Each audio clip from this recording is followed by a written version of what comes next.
Hello, Caitlin, and welcome to my podcast, One for the Road. How are you on this fine day? Hi Dave, I am good. It's Saturday and I've woken up clean and sober, so I'm good. How are you? Yeah, I'm all right. It's always a winner, isn't it? I was having a chat with someone earlier. It's like when you wake up sober, you haven't got that horrible bit where you're trying to remember what you said, who you text, what you've done, where Yeah, you were, and all that old rubbish. You wake up and within seconds you think, oh, it's another sober day. Isn't that amazing? yeah, it is, and it's just such a far. My weekends are such a far cry from what they were like, just over 3 years ago, and it's just become the norm now. Yeah. But it's really important that I don't forget what it was like. So it's No, it's good to be able to do things like this because we need the reminders of what it was like so that we remember that's where we don't want to go back to. I know. I quite often talk about when I go back to Eastbourne because that was one of my massive rock bottoms, and I go back there at least 2 or 3 times a year. And I sit on the beach where I slept for 4 or 5 nights. I even go to the pub, Yeah. and I'll have a lime and soda, and I'll just sit there and reflect about how far I've come and what's changed since the last time I went there. Which is always good for me as well. It's like what's different this time round from the last time? It might be March or something. Oh yeah, I've done that and I've done that, and this is good. So it's really important. But as usual, we wind it all the way back to the beginning of your stories when you was a little girl walking around. So what was that like? Baby Caitlin. But to be honest, I don't talk a lot about my really early years, because the things that I would class to be like the most pivotal and like darkest part of my childhood, other people feel really differently about. And there are two sides to every story. My family haven't asked me to come and talk publicly about what happened, so I have to respect that. But I can talk a little bit about some of my earliest memories, and they would be. I remember when I used to go to nursery when I was like 2 or 3, and we'd have armed guards with us. So there were these big guys with these big guns, and I think it must have been quite scary because I've never really forgotten that, and I've always been quite scared of violence. So I think that stayed with me. And I remember like my mum crying a lot. I can remember the day my parents broke up, and I can remember the day that my mum came back to England because we lived, yeah, I think I just said we lived in Germany, and that's something that I held on to and for a really, really long time, and something that I would used as an excuse Hmm. to drink and take drugs on for a really long time. But you know, I won't say, like I said, I don't say too much more about my childhood, but I will say that a lot of the stuff that went on, I would consider to be a breeding ground for a child to grow up in addiction. There's always this conversation, isn't there? Is it nature? Is it nurture? And is it that I was born this way, or is it from childhood trauma? And where I'm at now in recovery, I would say it's a combination of the both of the two, because I meet people a lot of the time who would say they have no trauma, yet they're addicts. And I meet people who have had a lot worse happen to them than I did, and they're not addicts. So, I'm kind of on the fence with that one. But I would say that when I was a young child, there was definitely certain behaviors that might indicate one might turn into an alcoholic or an addict. And those were things like, I'd say my first addiction was actually to escapism. I would read books a lot, and I could read really well. I would escape into the pictures, in the fairy tales, and into Disney films, and but pictures I escaped into a lot. If you'd gone to one of my parents' evenings, they would have said, Caitlin's a daydreamer. She's away with the fairies. I have always struggled with food. I would lie how much I'd eaten. I'd steal food. I'd hide food. So that was a bit of an indicator. And you know, when I was 9, the doctor said that I had depression, and that sounds really weird, but I do remember sitting on my bedroom windowsill, sitting there on with my legs on the outside because I wanted to die. I felt so dark inside, and I can only ever remember feeling dark inside. So to me, those are sort of signs that I wasn't necessarily going to go in a great way. But yeah, lots and lots of stuff happened. I started drinking. I was allowed to drink when I was like 10. And, you know, it sounds quite wild to say that now because I thought of any of my kids drinking at 10, well, it would just be a no-no. But back then, things like a hooch or a snowball at Christmas or some baby sham, you know, it wasn't as crazy as it sounds now. I Let's was be just looking at honest. how old you are and was thinking, I didn't know you really knew that existed, like snowball and baby jam. I That's a real loved old drink, isn't it? I loved a snowball. That was my Yeah. favourite. And oh god, I remember being 11, going on a little holiday to Devon and being allowed to buy this bottle of mead, which is I probably is got a bit another wild. old drink as well, Yeah. mead. Oh my word. Yeah, It it's like it was bad. mead. Is that honey? I think so. Yeah, yeah. Yeah, but yeah, it was pretty rough. I can remember the night I drank that. I was probably 13 when I started drinking to excess. Like I wasn't obviously drinking all the time, but I was probably drinking most weekends and taking it too far. Like, God, it's so embarrassing. I used to like wet myself in the park or be sick all over the tube. It wasn't a good look. And by 14, I was sneaking alcohol into school. My friend and I would nip home at lunchtime, fill up our flasks, and take it into school. And like, we just thought we were hilarious. Mm. We just thought, we're having fun. What's the problem here? Um, so my teenagers, obviously I'm 14 by this, my teenagers were a struggle because there were a lot of deaths, there was divorces, there was moving around a lot. I worked out the other day that I lived in 17 houses. I went to 9 different schools. Um, there was really bad mental health in my household. So that meant that I often went to school. Like I smelled cats. I wore dirty clothes. I was dirty. It wasn't ideal. And I think because of that as well, I really didn't feel like I could turn to anybody.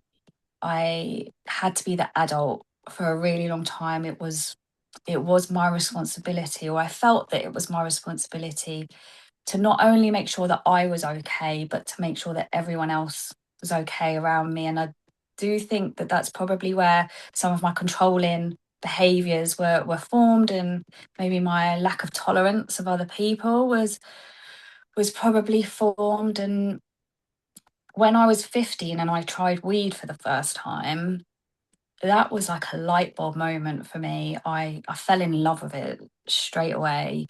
I'd never laughed like that. I've never felt as happy as I did when I first tried weed. And um I didn't start smoking it regularly straight away because I had to finish my GCSEs, and I had this goal in my head that when I finish my GCSEs, the first thing I'm going to do is smoke a joint. And that is exactly what I did. Um, I remember by this point I actually was in private school for the last year of my GCSEs because I had to try and get some. I'd had to leave school because of the bullying and stuff. And I remember, whilst it was a really wonderful experience that I'm so grateful for, it opened up my eyes to a whole like new way of life, and it really fed that like less than feeling that I carried with me. Because I was the kid that smelt of cat piss to hanging Yeah. around with people like millionaires and this, It's designer a chalk and clothes cheese, isn't and it? But the instability in your life as well, like yeah. moving around and not forming, well, forming friendships and then moving again. And Yeah, there was no base. There was no, long-term friendships. Actually, that's not true. I've got one friend from when I lived in Leicester that I still keep in contact with, but yeah, she's the only one. yeah, But yeah, going back to that, I remember that spliff that I'd waited for. finished my exam, walked up to Hyde Park, smoked this joint, went back to school, had a whitey in school. It was awful, but I still that night went and bought a bottle of vermouth, bought a 20 bag of weed, and from that day, I smoked weed all day, every day. Really? Yeah, yeah, yeah. Yeah, it was a lot. I tried to go to fashion school when I left when I finished my exams, and I was so stoned I couldn't do it. So I ended up leaving, and I started working in Kensington and hanging out on the King's Road. So I was, trying to create this different life for me, for myself, that was closer to the one I witnessed Yeah. in my previous schools. It was a lot nicer. And it was one day after work, my friend had this penthouse on High Street, Kensington, and You really living the dream here, aren't you? To go from cat's piece to being in it was so penthouse suite. different. Yeah. So I'm up there, and then they've got all this coke out on the table, and I'm like, wow, this is so glamorous. I am such a grown up. So when I was offered it, obviously I said yes straight away. And I didn't like it. I didn't really rate it, but like any good addict, I kept going until it really stuck. And yeah, it did stick. But I had quite a lot of fun with it, in those first few years. The drinking, the drugging, it was it was fun, but I did still carry around this dark cloud with me that partying helped to mask. It really helped to cover it up. By this point, I'm probably 17, and I've been introduced to like private members clubs, and I was like, wow, like this is a step up. This is the life that I want to live. And partying was the answer to my prayers. So I was out, 5, 6 times a week, and um, I think I tried. When I look back, I noticed that I tried to create quite a few different personas for myself over the time. I had a grunger phase, which wasn't a vibe. Then I had a Rasta phase, because and if anyone sees this video, they're gonna know how ridiculous that is when they look at me. Like, but my theory was, well, then I can smoke weed all the time, and no one can say anything. And now I'm going into this like slowly like it girl phase, and but I was kind of out of my depth, and I made some poor decisions during that time, and ended up finding myself in some really quite dangerous situations. The consequences of my drinking and my using were coming in thick and fast. But I think because it was such a far cry from my old life, I kind of accepted that, okay, this is what just comes with it. So, there was a time, I know I was kidnapped once. I was asked to smuggle drugs across borders. I was taken on drug runs, and I don't just mean like a few tickets and a few bags of green. It was like a scene from Top Boy. It was wild. Mm. I ended up one night, after being in a club, I ended up going back to this house with these girls, and what I witnessed in that house was, I think it will haunt me forever. And I now know that actually that was part of a very big international sex trafficking organization. Um, and wow, I feel so grateful that I got out of that house that night, because that could have ended up very, very differently. Sounds terrible. It was. But to be honest, like this is going to sound so weird, but my self worth was so low that getting out of these situations almost gave me a false sense of ego, that I was something special. I don't know if that even really makes sense, but that is how I felt, you know. And like I said, I kind of took the rough with the smooth, because when it was smooth, I was having a lot of fun.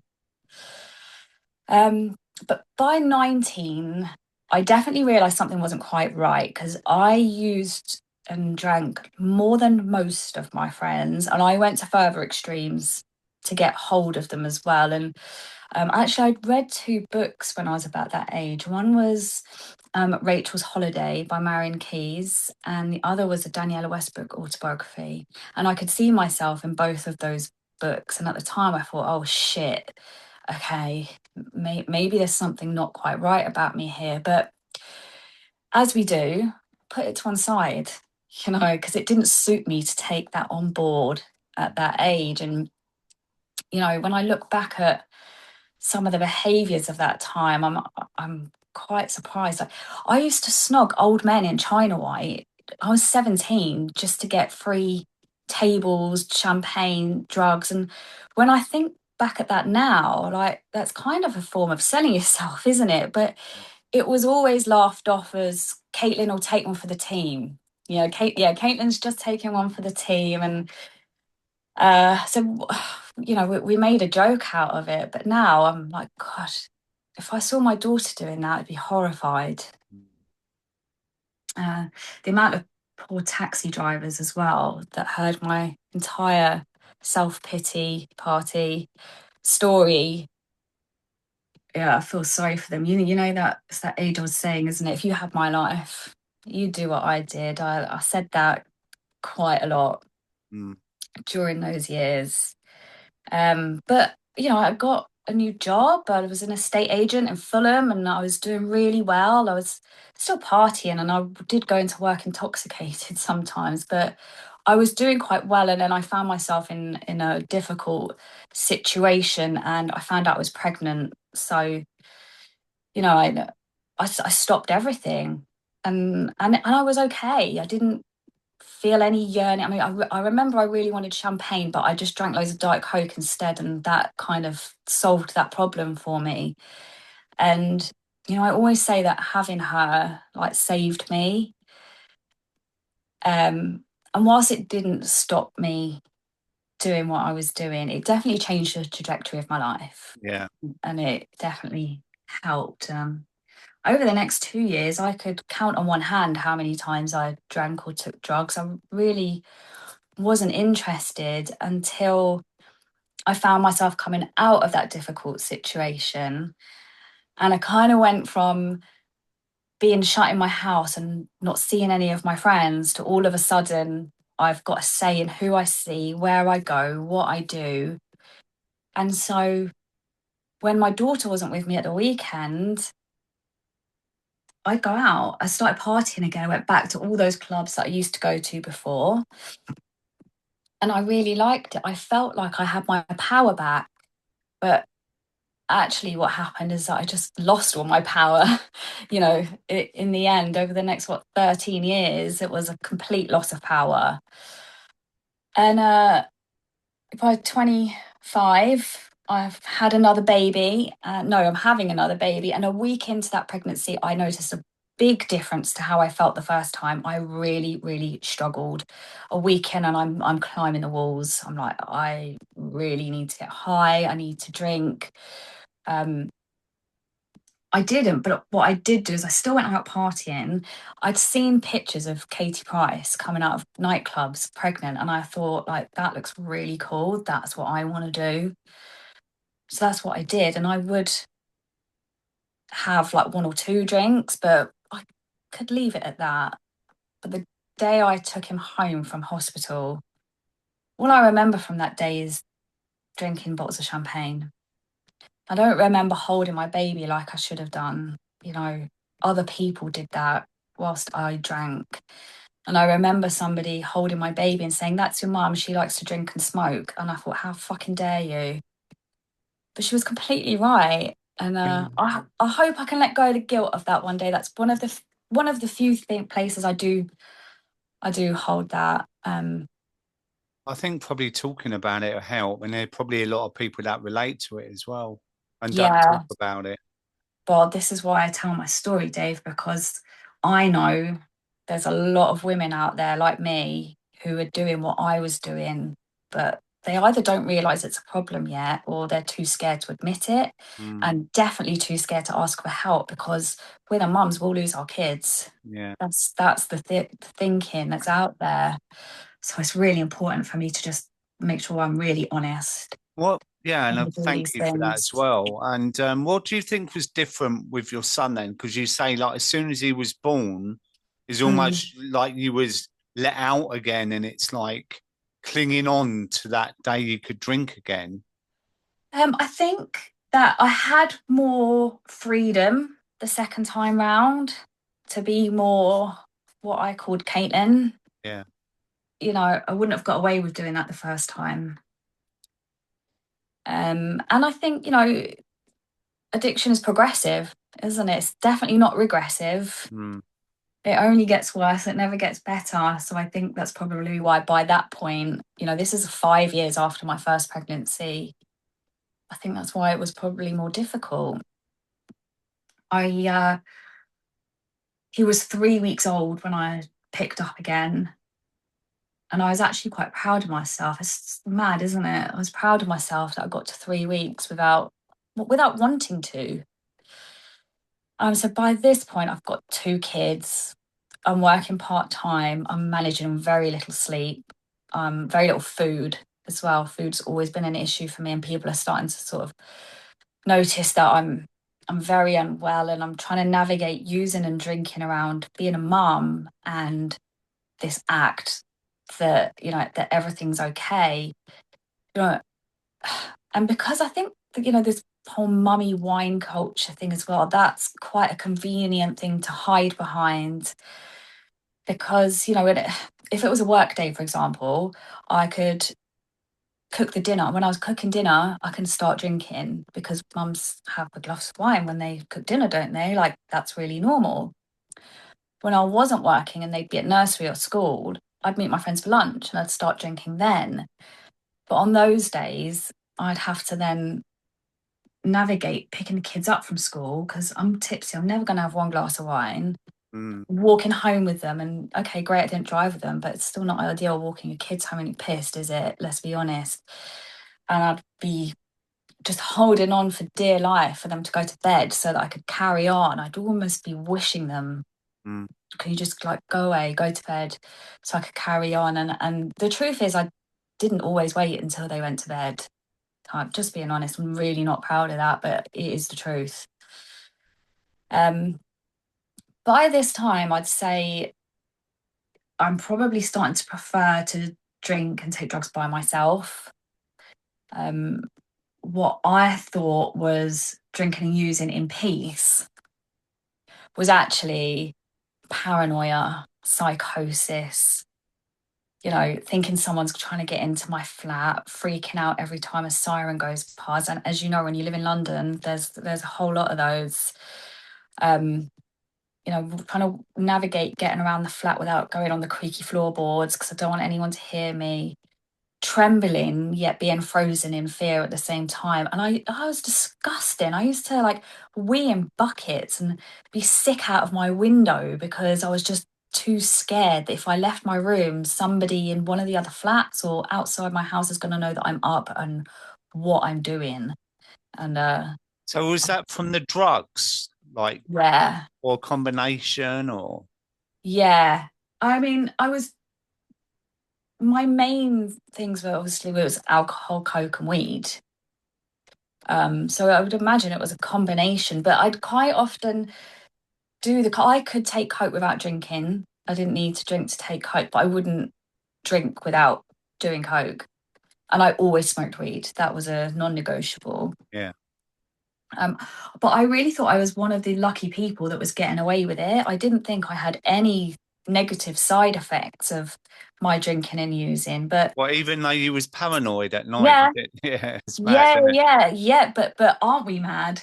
Yeah, When we're in that, we're so yeah, delusional yeah. that I genuinely thought I was fine, but I'm getting up and having to do school runs on zero sleep, trying to go to work. and I'm just Oh, making a mistake.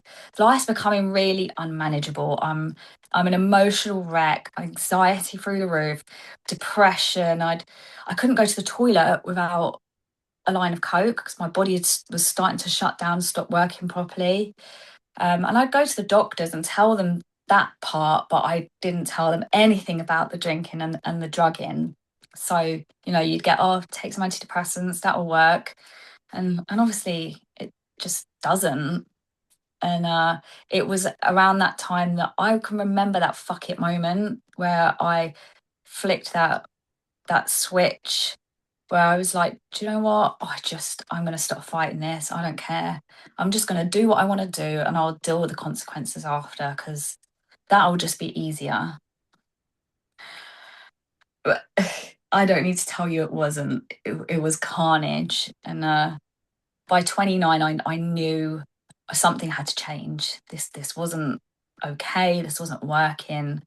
I was a shit mum. And listen, when you're a kid and someone says to you, what do you want to be when you're grown up? I just wanted to be a good mum. I didn't want to be a vet. I didn't want to be any of those things that my friends wanted to be. I wanted to be a good mum.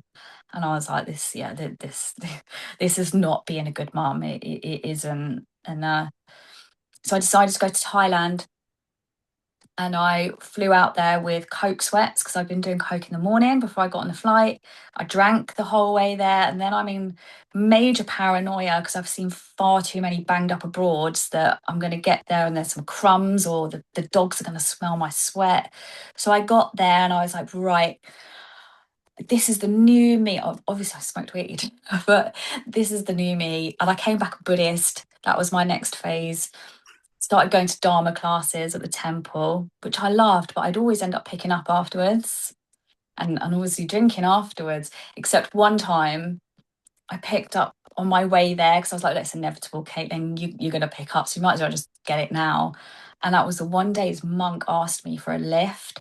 And as soon as I opened my door, the smell of weed that came out of my car, it was like fucking blew out of the car. And I never went back since because I was too embarrassed. mhm. There's no way that guy did not know what was in my car. It's junk.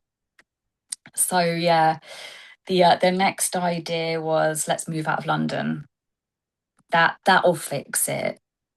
And to be fair, that wasn't the only reason I wanted to move. I wanted my kids to have a good life. And I thought that if I could bring them to the countryside, they could go out to play, they could walk to the shops and have schools that have got fields. But honestly, a major bonus of that for me was I thought if I got away from everybody, if I got away from Wandsworth, that would fix it because I wouldn't be able to call anyone. But it took me 10 days. Obviously, I drank in that time. But I don't think alcohol is part of my problem. So 10 days and I start picking up again and I'm off and running for the next 7 years. And during that time, everything just increased. The psychosis, the paranoia, the instability. I'm losing my jobs. I got drugged and assaulted. It was just a really, really, it was a wild time, and the lies that I told to try and hide this secret life that I had were getting out of control, and I couldn't keep up with them, and my next idea was I'll have another baby, and this time I wasn't sober. It was I won't go into complete details because I don't want my son to hear it like this, but it could have been a lot worse. It could definitely have been a lot better. I'm not really not proud of that time. And this time I decided I was going to breastfeed this baby because remember I really want to be a good mum. I'm trying, so I'll breastfeed this one. But it wasn't working out, and I needed to stop. But I kept going because I knew that when I stopped, I'd pick up, and I knew I couldn't trust myself not to do that. So I kept going, and inevitably, the day I stopped, I picked up, and then that's another 3 years of using and drinking. And I was really, really ashamed of myself. And I didn't understand why I was like this and why I kept doing this. And I didn't want to be doing this anymore. Um, so I tried cold turkey. I tried counseling, which I wasn't honest at. I tried getting some medication, which I wasn't honest about. And we get to the end of August 2022, and I'm coming to the end of what was my big attempt to moderate. So from January 2022 to August 2022, I would do a month on and a month off. And the end of August was a month off. But what that meant to me was no alcohol and no cocaine. It did not mean no weed. I couldn't cope without that. Um, and oh mate, you know how they say we can swap one for another? I didn't do a coke and alcohol, but my weed went through the roof. Like I was eating it, I was vaping it, I was smoking it. Just couldn't get enough of it.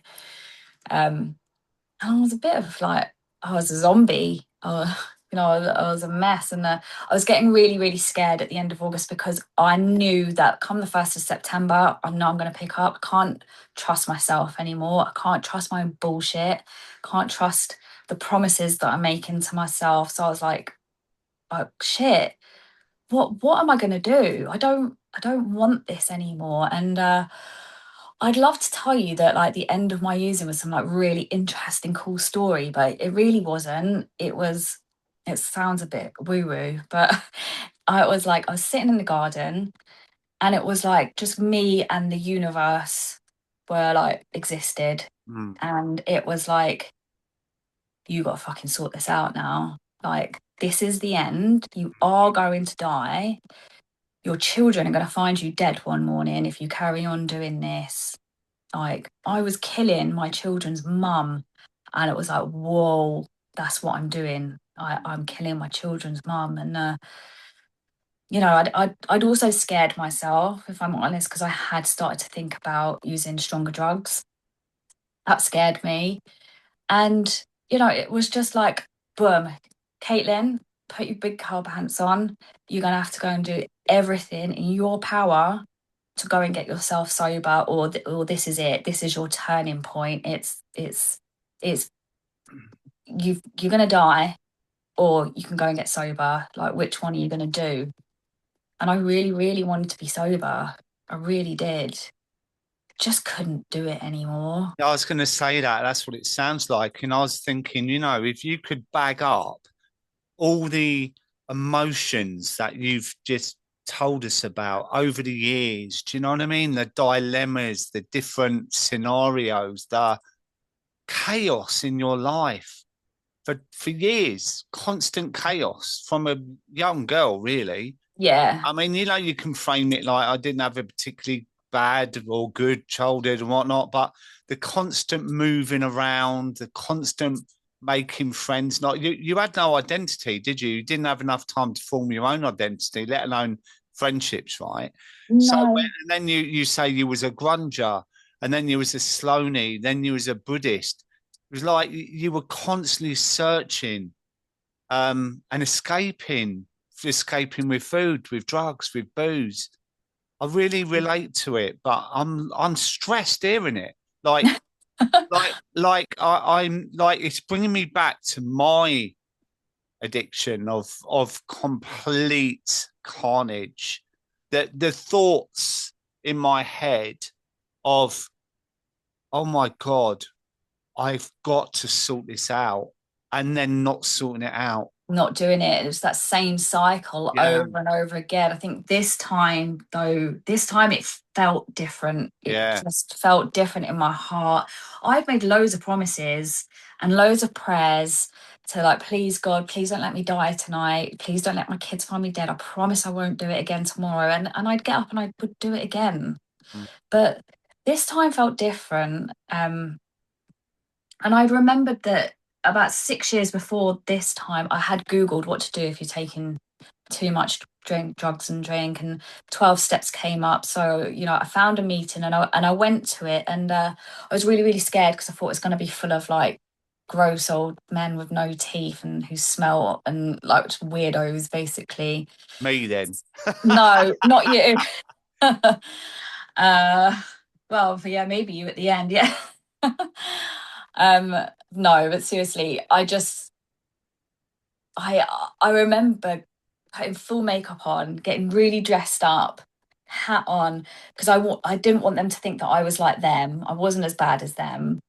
And I sat down and I was like, I'm Caitlin. I don't really know if I need to be here. I've just come to see what this is all about.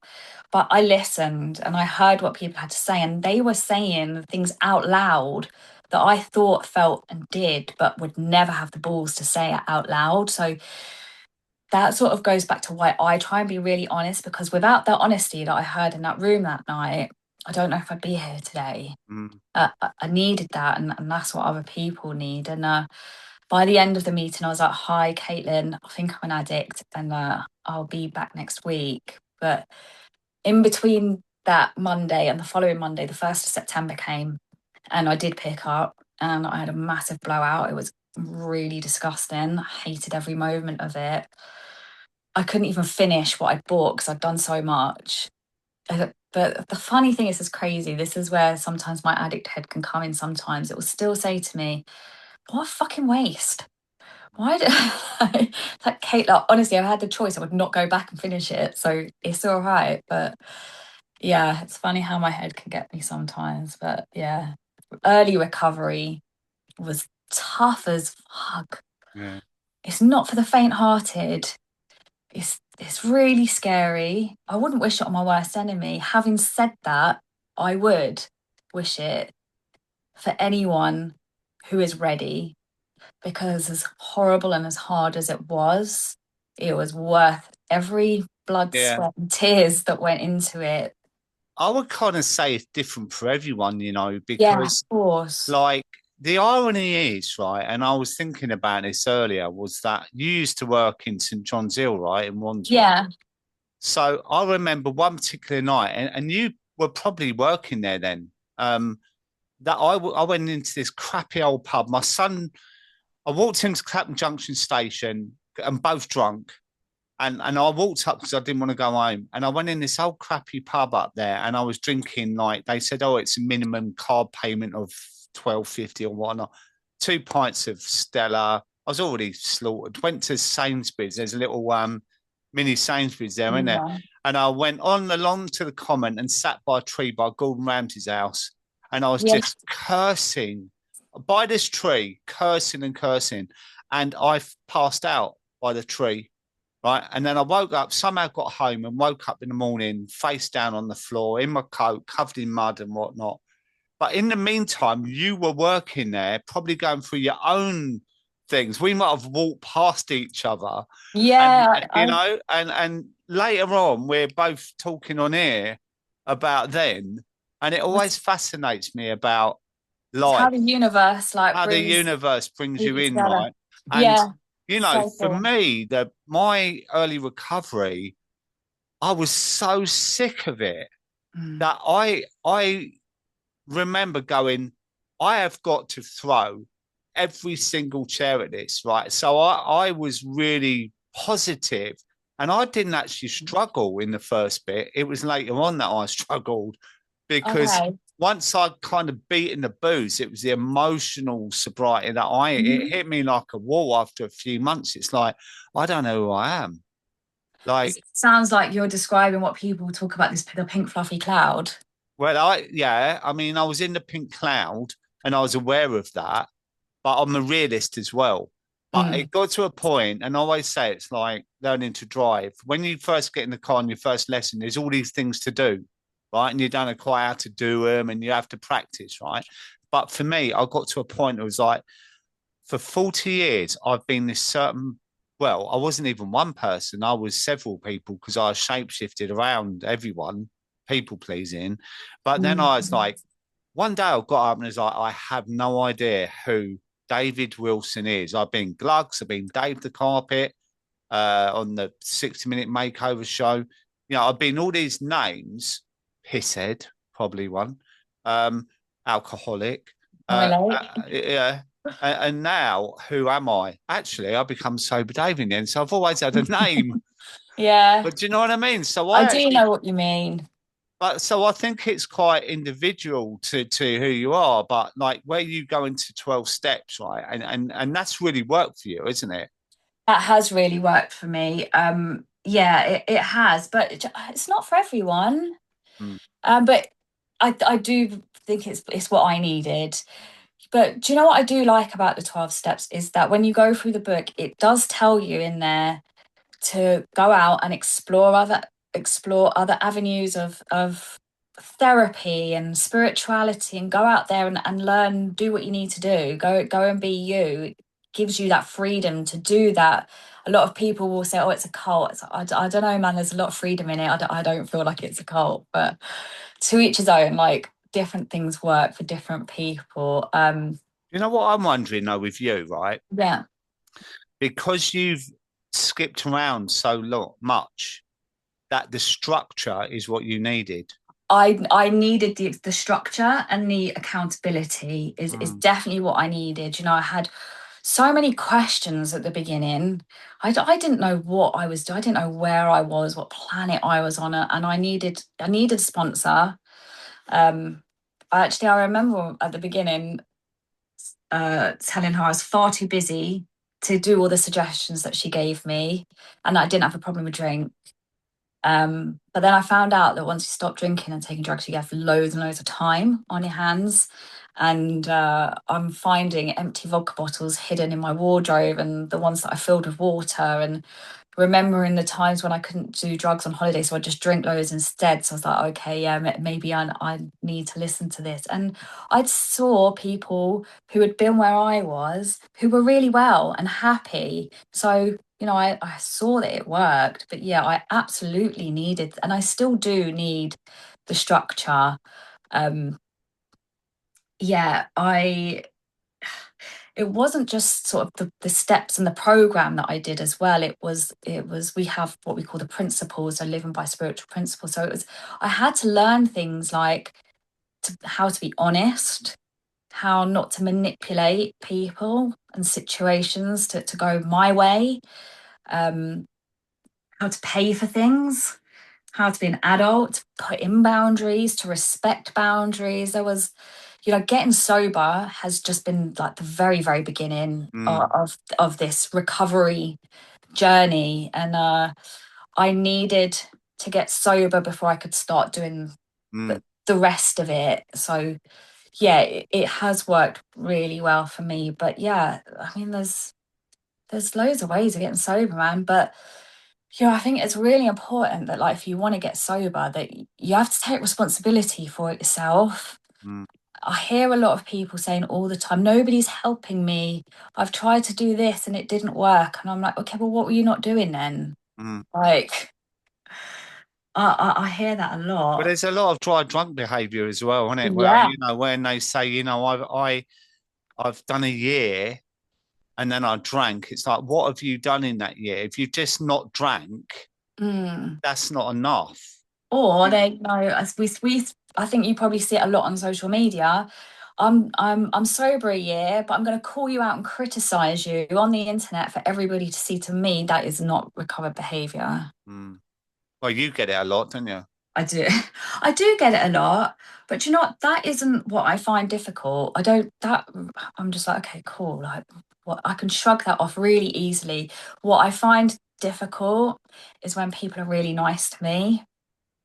Um, that's definitely the next layer of recovery for me, is that I've got to learn to be able to have faith in myself and my abilities, and try and believe people when they're nice to me and tell me that. So yeah, so Yeah, take a that's compliment without you thinking they're just talking that, bullshit. without thinking they're talking shit, or without straight away saying no, I'm not. Yeah, yeah. uh, Defensive. yeah, Yeah, I've quite difficult. yeah. Is that But a trust thing, or is that just like you don't believe what they're saying, or you don't believe it's true? That both.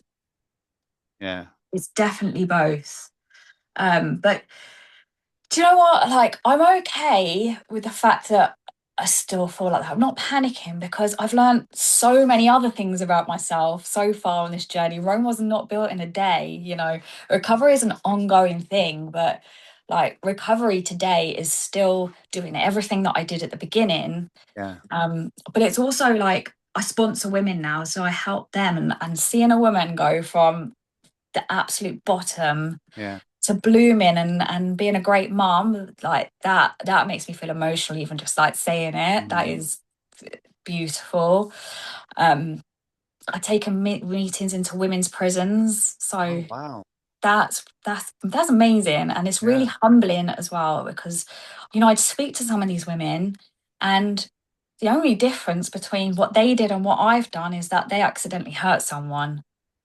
With a lot of them, don't get me wrong, like some of them are not like that, but a lot of them I'd speak to and I think I did that, and I did that. Mm. You were just, or they, all everyone involved was just very, very unlucky. I was very lucky. So you'd also leave being very, very grateful. I'm going home to my kids. And Um, how does that look like now? Like, I was going to ask you about, there's a lot of shame I feel comes from you, like talking about what you did when they were young. Like, where's the forgiveness for you? Have you reached a point that you can do that yet?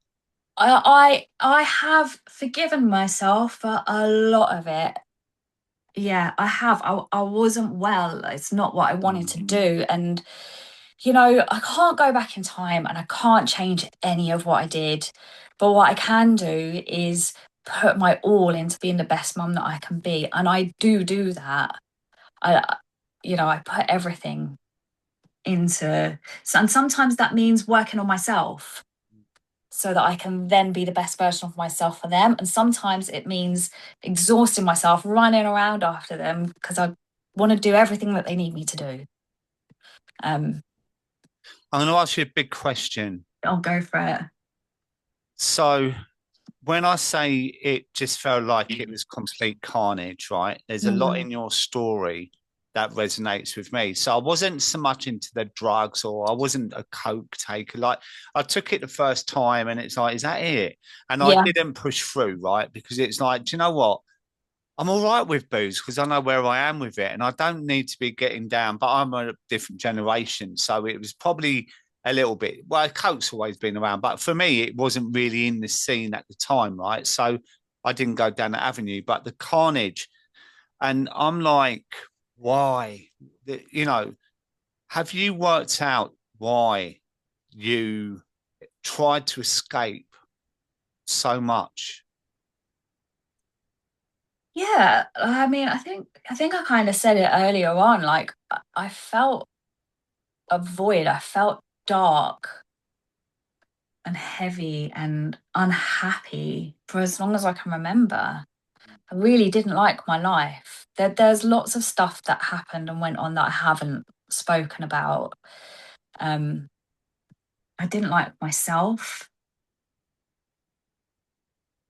I think it was just that deep unhappiness. And not knowing where you And fitted anywhere as well, and I think, you know? yeah, and carrying carrying a lot of trauma. I think that word's quite overused sometimes, so I'm careful about using it. But that I always have to acknowledge that is what happened, Mm. and it's different now because when I look back at the stuff that did happen that I don't talk about, um I see it from a different point of view. I can acknowledge that it happened and I can acknowledge it wasn't right and that it had an effect on who I became, but I don't need to sit in self-pity about that anymore. I get that. And you know, that lovely word that everyone, they take the mickey when I say journey because they know I don't like the word. So I don't know why, but it's like journey. But and everyone I I talk get to, you. they say it right. But we're all on this road of life, right? And I look at me now as a completely different person to those years. I am so different, right? And that's taken a lot of work to do that. And you know what I said earlier about the emotional sobriety is like, who am I? Had to dig down Mm. deep, right? And you know that what you're saying about trauma, and it is thrown around a lot, like narcissist and ADHD. There's a lot of buzzwords, right? And OCD is another thing, and that's not taken away from people who've got those real um, symptoms of that, you know. But you know, it could be on mid table mat's crooked. I've got OCD kind of thing. But Yeah. my point being is that I recognize in a lot of people that little T's, big T's, we know about the big traumas, but little T's can be things like where your emotional needs met as a kid, you know. And I quite often talk about my mum and dad come from the era that their parents would never praise them. So me, I was never told they were proud of me. Come here, I love you. Come and give me a cuddle. Oh, you're such a handsome little boy. I'm going to come and see you play football at school today, and I'll be cheering. I didn't have any of that. Bless them. Like they did their best, but I know I'm a sensitive child. I'm an overthinker. I say sensitive. I'm highly sensitive. So I picked up on all those things, you know, and Yeah. and that affected me moving on in life, where I was searching for love. I've got an anxious attachment style. You know, I've worked hard on that, so I don't have one. But growing up, I did. You know, I was very needy, very clingy, insecure in relationships and stuff like that. And that shaped my drinking as well, because I was people pleasing. I was buying rounds. I was fitting in with builders, solicitors, estate agents. Yeah. Mhm. You. And you know, like different people. So they go, oh, he's all right, Dave. He's a nice bloke. But a lot of it's around my drinking. God, he can Yeah. drink like a fish, that boy, and still get up for work. And You can wear it like a badge of honor, then, can't you? exactly, right. Mm. I But was in good at that. Yeah, but inside I was dying every day. No one saw that bit. It was like the curtain goes back. It's make them laugh, make them laugh. I'm on stage, but then I'm crying my eyes out listening to a Pink Floyd song on my headphones, like at 10 o'clock at night, absolutely off my tits. Hmm. Do you know what I mean? And I Yeah, think totally relate. I had to really reshape and find out who my real authentic self was. And that began when I started drinking at 14. That all was wiped out, right? Because I become the drinker. And when I was 54, when I stopped, it's like, well, you've got to grow up now, and you've got to show some responsibility here, and you've got to save for your tax, and you've got to do this, do that kind of thing, you know. And Hmm. I think I found it harder than stopping drinking, which when you think I Yeah. was drinking a litre of vodka a night, is mad. But just going back to what you said about the trauma thing, like the trauma isn't really like about what happened, is it? It's how much it Yeah, yeah. affected you. So yeah, what seems massive to one person is nothing to another person, and I think that's where I think I was susceptible to it, because I'm one of those people that struggled to deal with life on life's terms. Mm. Um, yeah. And I think that's what a lot of people listening are say, you know, and life's so crazy now, isn't it? There's so much going on with Mhm. everything in the world, and you know, and I think that's probably the fear of managing life on its own terms is what puts a lot of people off of doing it. But Yeah. you're a fine example. And what does life look like now for you? Life is really different. Like I'm actually the first thing I think of is like I'm a grown up. Like, Yeah, see what I mean, though? yeah, I do grown up things now. I take care of my health. I put a lot of time into my health because I did a lot of damage to myself. I put a lot of time into my children and being a mum. I've studying to become an addiction therapist. Like I said, I spend a lot of time helping women because that's where like my real passion is. And talking about it on my podcast and other podcasts, you know, that's giving a message out there like it can be done. Yeah, yeah, yeah. And I think like, it can seem unmanageable. When somebody stands up and they're like, I'm 3 years and so sober. Well, the person with 0 days is going to look at that and think, like that's not manageable. So that's another reason why I think it is really important to go back to the beginning and talk about all that other stuff before recovery, sobriety, before recovery. So people, can be like, oh, okay, I did that. When I do my social media stuff, I'm not arrogant enough to think that my account can save somebody, because it can't. I'm sorry, for following someone on social media cannot keep someone sober. long term. It's not going to work. But what we can do with what we're doing here is help sow seeds into people's minds, help show them that they aren't alone. Mm. Because I think that's a massive thing, isn't it? We always think that we're the worst person, we've done the worst thing, we have the worst thoughts. And the reality is that actually there's tens of thousands of us out there. Mm. Um, It's true what you say about the seeds as well, and also what I was going to add to that was like you got to a point in your garden that it was like the universe had an intervention, right? But that is yeah, years of these thoughts going through.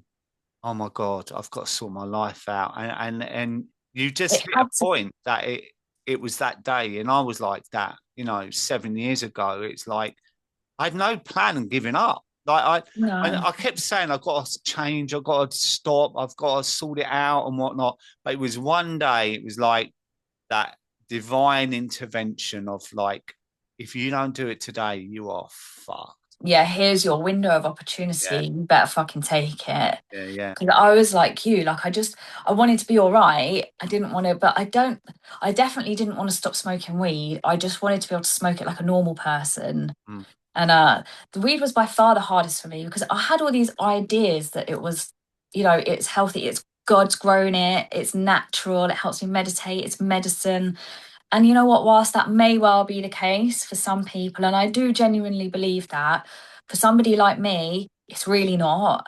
And the way I was buying it was not how God intended it to be. Yeah, yeah. Um, but we can feed ourselves this narrative to suit ourselves very, very easily when we're in the madness, can't we? I Yeah, mean, we bend the rules, don't we? my thoughts on things are and my morals and my values are really, really different to what they were back then. Yeah.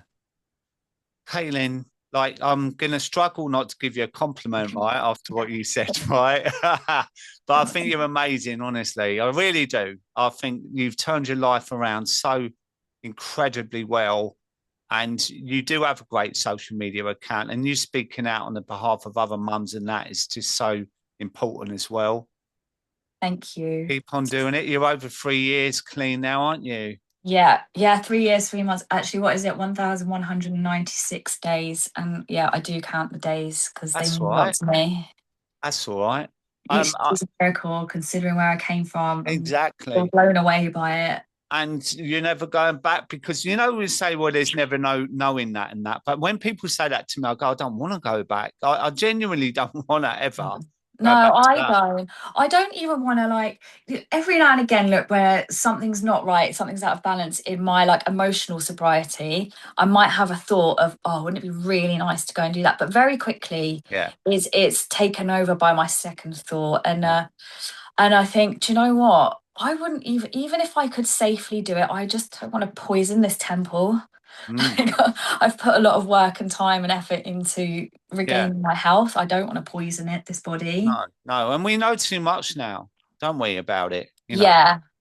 What it People always does say is, that, when they have a relapse, they're like, it was just so horrible because I already had some recovery in me. yeah, our bodies are temples, Yeah. right? Buddhist Yes. temples. Yeah. Oh, obviously. Entirely. Hello. Oh, Kaylin, thank you so much. I've really enjoyed this interview and I'm so Yeah. proud of you. So well done. Keep on going.